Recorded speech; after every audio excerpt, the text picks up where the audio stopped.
श्री दुर्गा नवरात्रि व्रत कथा। इस व्रत में उपवास या फलाहार आदि का कोई विशेष नियम नहीं है। प्रातः काल उठकर स्नान करके मंदिर में जाकर या घर पर ही नवरात्रों में दुर्गा जी का ध्यान करके यह कथा पढ़नी चाहिए। कन्याओं के लिए यह व्रत विशेष फलदायक है। श्री जगदम्बा जी की कृपा से सब विघ्न दूर होते हैं। कथा के अंत में बारंबार दुर्गा माता तेरी सदा ही जय हो का उच्चारण करे। कथा प्रारंभ। बृहस्पति जी बोले, हे ब्राह्मण, आप अत्यंत बुद्धिमान, सर्वशास्त्र और चारों वेदों को जानने वालों में से श्रेष्ठ हो। हे प्रभु, कृपा कर मेरा वचन सुनो। चैत्र, आश्विन और आषाढ़ मास के शुक्ल पक्ष में नवरात्र का व्रत उत्सव क्यों किया जाता है? हे भगवान, इस व्रत का फल क्या है? किस प्रकार करना उचित है? और पहले इस व्रत को किसने किया, सो विस्तार से कहो। बृहस्पति जी का ऐसा प्रश्न सुनकर ब्रह्मा जी कहने लगे कि हे बृहस्पति, प्राणियों का हित करने की इच्छा से तुमने बहुत ही अच्छा प्रश्न किया। जो मनुष्य मनोरथ पूर्ण करने वाली दुर्गा महादेवी, सूर्य और नारायण का ध्यान करते हैं, वे मनुष्य धन्य हैं। यह नवरात्र व्रत संपूर्ण कामनाओं को पूर्ण करने वाला है। इसके करने से पुत्र चाहने वालों को पुत्र, धन चाहने वालों को धन, विद्या चाहने वालों को विद्या और सुख चाहने वालों को सुख मिलता है। इस व्रत को करने से रोगी मनुष्य का रोग दूर हो जाता है और कारागार हुआ मनुष्य बंधन से छूट जाता है। मनुष्य की तमाम आपत्तियां दूर हो जाती है और उसके घर में संपूर्ण संपत्तियां आकर उपस्थित हो जाती है। बांध्य और काक बांध्या को इस व्रत को करने से पुत्र उत्पन्न होता है। समस्त पापों को दूर करने वाले इस व्रत के करने से ऐसा कौन सा मनोबल है जो सिद्ध नहीं हो सकता? जो मनुष्य अलव्य मनुष्य देह को पाकर भी नवरात्र का व्रत नहीं करता, वह माता पिता से हीन हो जाता है, अर्थात उसके माता पिता मर जाते हैं और अनेक दुखों को भोगता है। उसके शरीर में कुछ कष्ट हो जाता है और अंग से हीन हो जाता है। उसके संतानोत्पत्ति नहीं हो पाती है। इस प्रकार वह मूर्ख अनेक दुख को भोगता है। इस व्रत को न करने वाला निर्दयी मनुष्य धन और धान्य से रहित हो भूख और प्यास से मारे पृथ्वी पर घूमता है और गूंगा हो जाता है। जो विधवा स्त्री भूल से इस व्रत को नहीं करती, वह पतिहीन होकर नाना प्रकार के दुखों को भोगती है। यदि व्रत करने वाला मनुष्य सारे दिन का उपवास ना कर सके तो एक समय भोजन करे और उस दिन बांधवों सहित नवरात्र व्रत की कथा करे। हे बृहस्पति, जिसने पहले इस व्रत को किया है, उसका पवित्र इतिहास मैं तुम्हें सुनाता हूँ। तुम सावधान होकर सुनो। इस प्रकार ब्रह्मा जी का वचन सुनकर बृहस्पति जी बोले, हे ब्राह्मण, मनुष्यों का कल्याण करने वाले इस व्रत के इतिहास को मेरे लिए कहो। मैं सावधान होकर सुन रहा हूँ। आपकी शरण में आए हुए मुझ पर कृपा करो। ब्रह्मा जी बोले, पीठत नाम के मनोहर नगर में एक अनाथ नाम का ब्राह्मण रहता था। वह भगवती दुर्गा का भक्त था। उसके संपूर्ण सद्गुणों से युक्त मनोब्रह्मा की सबसे पहली रचना ऐसी यथार्थ नाम वाली सुमति नाम की एक अत्यंत सुंदर पुत्री उत्पन्न हुई। वह कन्या सुमति अपने घर के बालपन में अपनी सहेलियों के साथ क्रीड़ा करती हुई इस प्रकार बढ़ने लगी जैसे शुक्ल पक्ष में चंद्रमा की कला बढ़ती है। उसका पिता प्रतिदिन दुर्गा की पूजा कर होम करता था। उस समय वह भी नियम से वहां उपस्थित होती थी। एक दिन वह सुमति अपनी सखियों के साथ खेलने लग गई और भगवती के पूजन में उपस्थित नहीं हुई। उसके पिता को पुत्री की ऐसी असावधानी देखकर क्रोध आया और पुत्री से कहने लगा कि हे दुष्ट पुत्री, आज प्रभात से तुमने भगवती का पूजन नहीं किया। इस कारण मैं तुम्हें किसी कुष्ठी और दरिद्री मनुष्य के साथ तेरा विवाह करूँगा। इस प्रकार कुपित पिता के वचन सुनकर सुमति को बड़ा दुख हुआ और पिता से कहने लगी कि हे पिताजी, मैं आपकी कन्या हूँ, मैं आपके सब तरह से अधीन हूँ। जैसी आपकी इच्छा हो वैसा ही करो। राजा कुष्टी अथवा और किसी के साथ जैसी तुम्हारी इच्छा हो मेरा विवाह कर सकते हो, पर होगा वही जो मेरे भाग्य में लिखा है। मेरा तो इस पर पूर्ण विश्वास है। मनुष्य जाने कितने मनोरथों का चिंतन करता है, पर होता वही है जो भाग्य में विधाता ने लिखा होता है। जो जैसा करता है उसको फल भी उसे वैसा ही मिलता है, क्योंकि कर्म करना मनुष्य के अधीन है और फल देव के अधीन है। जैसे अग्नि में पड़े तृष्णाति अग्नि को अधिक प्रदीप्त कर देती है, उसी तरह अपनी कन्या के ऐसे निर्भयता के से कहे वचन सुनकर उस ब्राह्मण को अधिक क्रोध आया। तब उसने अपनी कन्या का एक कुष्टी के साथ विवाह कर दिया और अत्यंत क्रुद्ध होकर पुत्री से कहने लगा कि जाओ जाओ, जल्दी जाओ, अपने कर्म का फल भोगो। देखे केवल भाग्य भरोसे रहकर तुम क्या करती हो। इस प्रकार से कहे हुए पिता के कटु वचनों को सुनकर सुमति मन में विचार करने लगी कि अहो, मेरा बड़ा दुर्भाग्य है जिससे मुझे ऐसा पति मिला।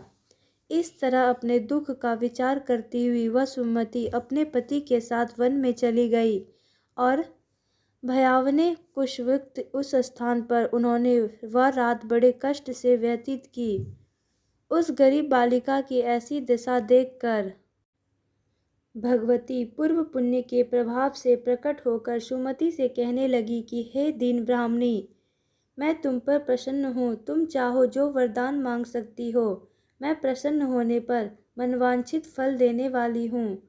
इस प्रकार भगवती दुर्गा का वचन सुनकर ब्राह्मणी कहने लगी कि आप कौन हैं जो आप मुझ पर प्रसन्न हुई हैं। वह सब मेरे लिए कहो और अपनी कृपा दृष्टि मुझ पर दीन दासी की कृपा करो। ऐसा ब्राह्मणी का वचन सुनकर देवी कहने लगी कि मैं आदि शक्ति हूँ और मैं ही ब्रह्मा विद्या और सरस्वती में हूँ। प्रसन्न होने पर प्राणियों का दुख दूर कर उनको सुख प्रदान करती हूँ। हे ब्राह्मणी, मैं तुझ पर तेरे पूर्व जन्म के पुण्य से प्रभाव हूँ। तुम्हारे पूर्व जन्म का वरदान वृतांत सुनाती हूँ। सुनो, तुम पूर्व जन्म में निषाद भील की स्त्री थी और अति पतिव्रता थी। एक दिन तेरे पति निषाद ने चोरी की। चोरी करने के कारण तुम दोनों को सिपाहियों ने पकड़ लिया और ले जाकर जेल खाने में कैद कर दिया। उन लोगों ने तेरे को और तेरे पति को भोजन भी नहीं दिया। इस प्रकार नवरात्रों के दिनों में तुमने ना तो कुछ खाया और ना ही जल पिया, इसीलिए 9 दिन का नवरात्र का व्रत हो गया। हे ब्राह्मणी, उन दिनों में जो व्रत किया उस व्रत के प्रभाव से प्रसन्न होकर तुम्हें मनोवांछित वस्तु दे रही हूँ। तुम्हारी जो इच्छा है वरदान मांग लो। इस प्रकार दुर्गा के कहे हुए वचन सुनकर ब्राह्मणी बोली कि अगर आप मुझ पर प्रसन्न हैं तो हे दुर्गा, आपको प्रणाम करती हूँ। कृपा करके मेरे पति के कष्ट को दूर करो। देवी कहने लगी कि उन दिनों में जो तुमने व्रत किया था उस व्रत के एक दिन का पुण्य आपने पति का कष्ट दूर करने के लिए अर्पण करो। मेरे प्रभाव से तेरा पति कष्ट से रहित और सोने के समान शरीर वाला हो जाएगा। ब्रह्मा जी बोले। इस प्रकार देवी का वचन सुनकर वह ब्राह्मणी बहुत प्रसन्न हुई और पति को निरोग करने की इच्छा से ठीक है ऐसे बोली। तब उसके पति का शरीर भगवती दुर्गा की कृपा से कष्टहीन होकर अति कांति युक्त हो गया, जिसकी कांति के सामने चंद्रमा की कांति भी छिन्न हो जाती है। वह ब्राह्मणी पति की मनोहर देह को देखकर देवी को अति पराक्रम वाली समझकर स्तुति करने लगी कि हे दुर्गा, आप दुर्गत को दूर करने वाली, तीनों जगत की संताप कर हरने वाली, समस्त दुखों को दूर करने वाली, रोगी मनुष्यों को निरोग करने वाली, प्रसन्न होने पर मनोवांछित वस्तु को देने वाली और दुष्ट मनुष्य का नाश करने वाली हो। तुम ही सारे जगत की माता और पिता हो। हे अम्बे, मुझ पर अपराध रहित अबला मेरे पिता ने कुष्टी के साथ विवाह कर मुझे घर से निकाल दिया। आपने ही मेरा इस आपत्ति रूपी समुद्र से उद्धार किया है। हे देवी, आपको प्रणाम करती हूँ। मुझ दिन की रक्षा कीजिए। ब्रह्मा जी बोले, हे बृहस्पति। इसी प्रकार उस सुमति ने मन से देवी की बहुत स्तुति की। उससे हुए स्तुति सुनकर देवी को बहुत संतोष हुआ और ब्राह्मणी से कहने लगी कि हे ब्राह्मणी, उदालय नाम का अति बुद्धिमान, धनवान, कृतिवान और जितेंद्रिय पुत्र शीघ्र होगा।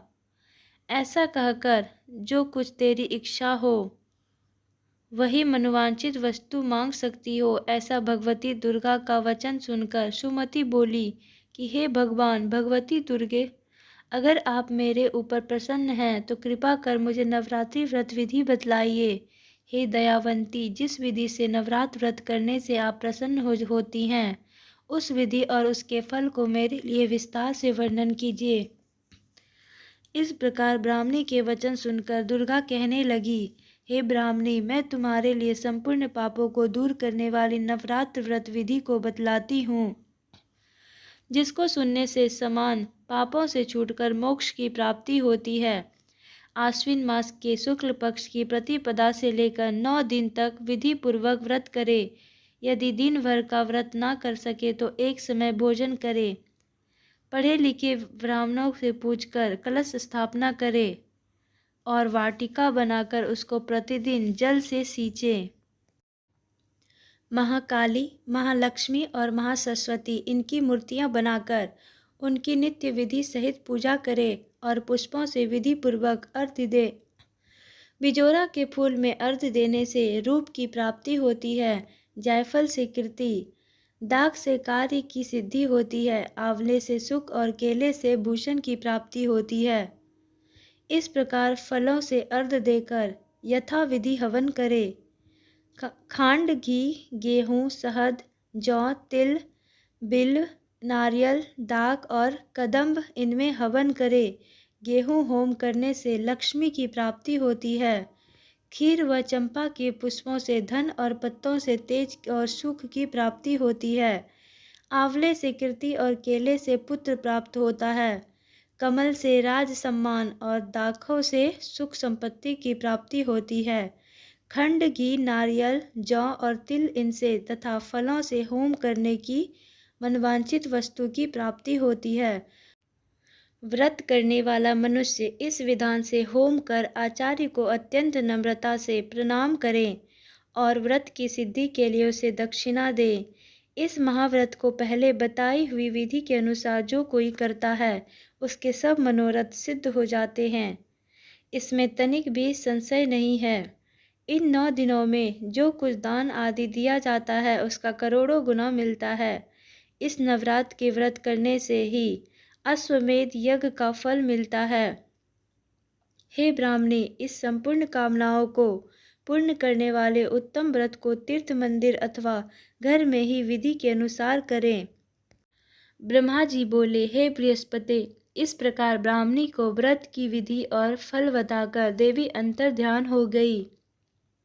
जो मनुष्य या स्त्री इस व्रत को भक्ति पूर्वक करता है वह इस लोक में सुख पाकर अंत में दुर्लभ मोक्ष को प्राप्त होता है। हे बृहस्पति, यह दुर्लभ व्रत का महामात्य मैंने तुम्हारे लिए बतलाया है। बृहस्पति जी बोले, हे ब्राह्मण, आपने मुझ पर अति कृपा की। जो अमृत के समान इस नवरात्र व्रत का महात्म्य सुनाया। हे प्रभु, आपके बिना और कौन इस महात्म्य को सुना सकता है।